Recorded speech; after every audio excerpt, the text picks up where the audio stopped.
Just in case I was out of frame, another quick look at that end mill.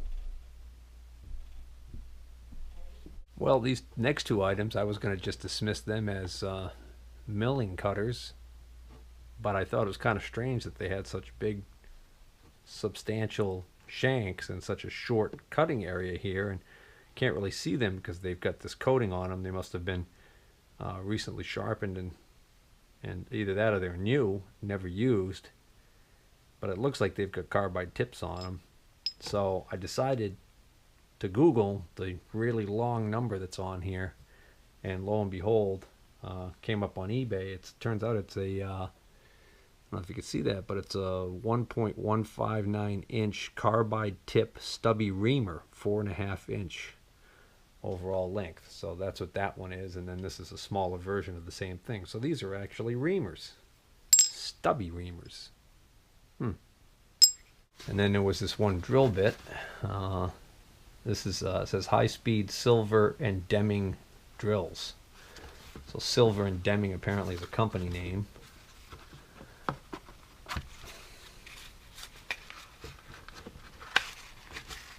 And that's basically a brand new version of a drill bit. Oh, that might be used. Well, that's almost identical to the drill bit that was in that chuck that we just saw in part 15. Next item is this angle block. It's a lone angle block. Now the funny thing is, I can't recall whether or not I saw another one of these angle blocks at some point there, and whether or not in all the stuff that I've already gone through early on, whether or not in part 1, that ton of stuff I got, or the big load of stuff in part 2, whether or not there was an angle block that I snagged that is the match to this one, or whether or not I just remembered seeing this in one of the earlier trips, passing on it, and then seeing it again in a later trip, and then eventually just buying it. Can't find any markings on it. So, you know, because of the size and everything, I could probably use it on its own. But I'm sure this was probably part of a matched set. And the last item in this little group is this item right here. When I first saw it, I thought it was some kind of a stand. And in a way it is. But then as I looked at it more closely, I realized what it was, and I didn't even bother taking it out of the plastic. I just threw it in the pile. And what this is a 1.5 carat diamond dresser holder. Made in India, so it's not going to be the top high quality, but still the fact that it's a diamond dresser means that it is still an expensive little item. And my favorite part about this, I'm not even going to take it out. It's still in the hermetically sealed bag with the little, probably a light oil mist coating that they put in there to keep that from getting all trashed. So you've got one diamond here, and then it comes with the second one here. So you got two different sizes. So at some point, if I get myself a surface grinder, which I keep threatening to do, that'll be a really handy tool to have. And there's a whole long number on here. I'm going to assume that's probably just like an MSC part number or something like that. I'm not even going to bother looking it up. All right, I fibbed. I couldn't resist. Here it is right here in the MSC catalog. MSC number 540369. That's actually the tail end of that really long part number on the box here. And you can see it's an import adjustable 1.5 carat diamond dresser holder. $92.58. Now this box I think was exactly the way I found it with this stuff in it, so I just bought it all for one money. I think I may have added this box here. This box is Contron Medical Instruments, but it's just full of more drill bits, so we don't need to go through those. Add that to the huge pile of drill bits. I'll just take a quick minute to sort through here and flush handle for a very, wow, talk about cheap, a very cheesy plastic flush handle for a toilet. I don't think I'm going to even bother sorting this right now. I mean, it's just, we got some pipe taps in here, some regular taps, got some nice taps, a few taps, some decent end mills here, coated end mills, 2 flute, there's a 4 flute, good shape. few more T-nuts and studs, hold down nuts. Just looking at a couple other, see if there's anything else in here. There's a nice big wedge for removing Morse tapers. The 4 fluid. These are really, really tiny carbide burrs. Roughing mill. I was looking at this one. Look at the coloration on that. You think maybe that saw some heat? I don't think that's supposed to look like that. Actually, still looks like it's okay though. It says it's HSC with a small b, so I think that's high speed cobalt, right? There's a fine tap there. This one says Poland. I don't know, did Bison make taps? I know a lot of the Bison stuff. Or was it Buck? I can't remember. There's another high speed. Well, maybe that is how they look after they're coated with the cobalt. Anyways, so that's a nice little score there. Oh, there was one other item I pulled off to the side. This is never been opened because it's got the original label on it. It's made in China, but this is a end mill holder, but it's Morse taper 2 to 1/2 inch. So you can put a straight shank 1/2 inch end mill in here and then put this into a machine that's got a Morse taper number 2. So at the moment, I can't think of one use I might have for this. So I don't know. But it's probably not a very expensive adapter to begin with because it's a Chinese made job. But anyways, we'll put it in the bag of tricks for now. So this next item I think I had seen on either the first or probably, no, I think I saw this on the second trip. It was pushed underneath a workbench, and that's why it's really dirty on the top here. And I saw what it was and I thought, well, I wouldn't mind having one of those. Could be handy to have. But I kind of had a feeling he was going to want way too much money for it initially. So when I went back on this third trip and it was still there, I was able to convince him to sell me this for $40, and he really felt like it was worth a lot more than that. But what I finally did to convince him was I showed him, I could tell by the label here, this Universal 1001 Proto Hydraulic Power Set, capacity 4 ton. I could tell from the label that this is probably a Harbor Freight or one of those other catalog import tool company porta power sets. And I was able to pull up in the current Harbor Freight website, I was able to pull up the current brand new version of this exact same set with all the pieces in it, just like this one. And I don't remember exactly how much it was, but you know, it was a lot less money new than he thought they were. So for $40 I took a chance on this, and this might be something I don't use very often, but it's just something that I'd like to have laying around in case I do decide to use it. Another reason why I think $40 take two.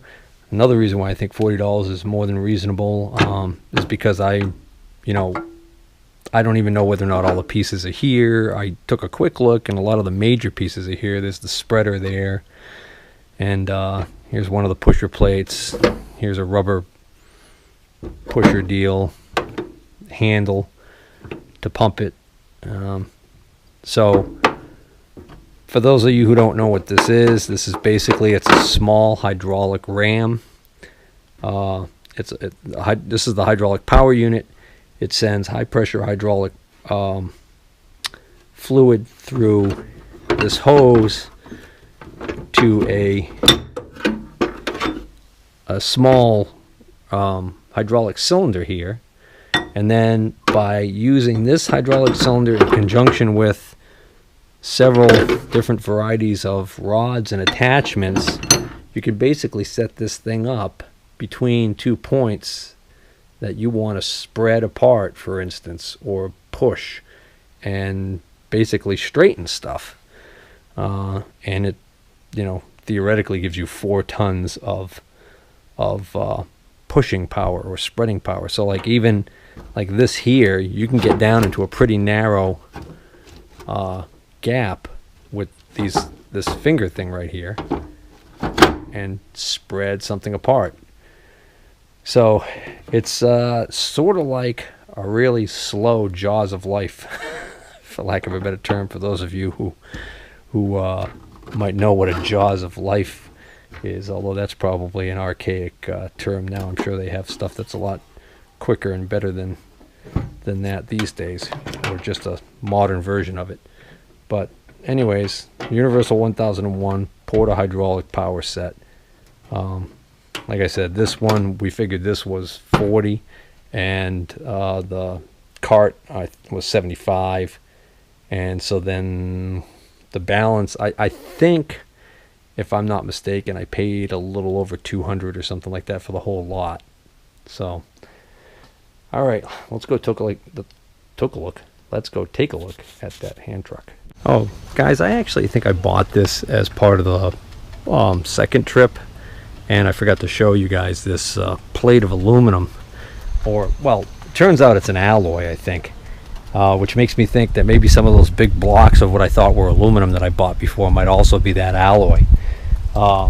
It's kind of marked with a Sharpie here that it's a 1/2 inch thick by 24 by 30 something, and it sure looks like the dimensions. It's got one threaded hole drilled in one corner. Other than that, it looks pretty well unmolested. But what I noticed was there's a very light pink writing across it, and I was able to decipher enough of it to come up with a 4-digit number.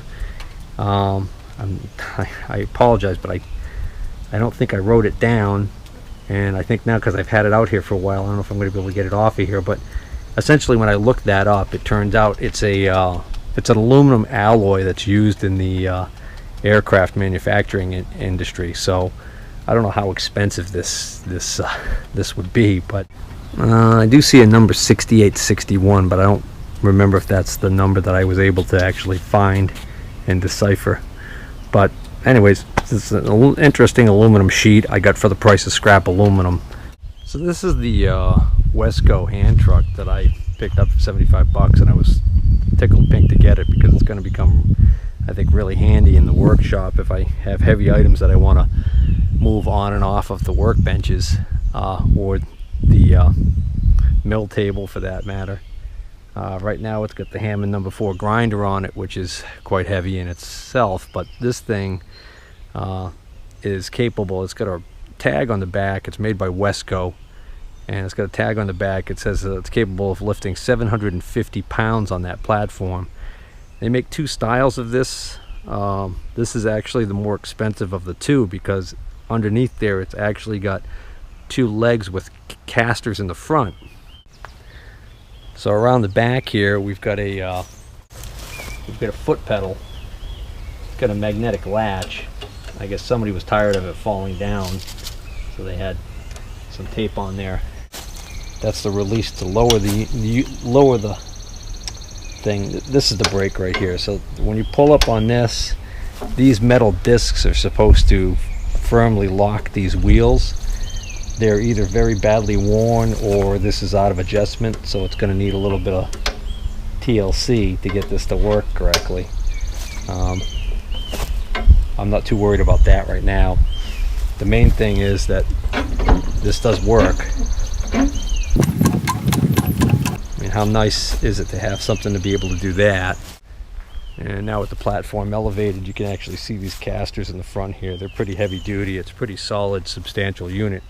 And once it's on the concrete shop floor, it'll move around fairly easily. And then when you want to lower it, you just step on this and it goes right down. Pretty slick. Even the shape of the handle, they even took that into account. The shape of the handle allows it to be pulled back and tilted like a regular hand truck, but then also these circular ends here really make it easy for turning it when you want to actually swivel it into position while it's rolling around on those front casters. Alright, so that's going to be the end of part 16, and that'll be the remainder of the items that I picked up on the third trip to this estate. But once I found out that Wilton kit was missing a magnetic indicator holder to make it complete. I just had a feeling that somewhere in that mess that thing might still be there, so I decided to take a fourth trip out, and that turned into a whole nother thing. So stay tuned for part 17.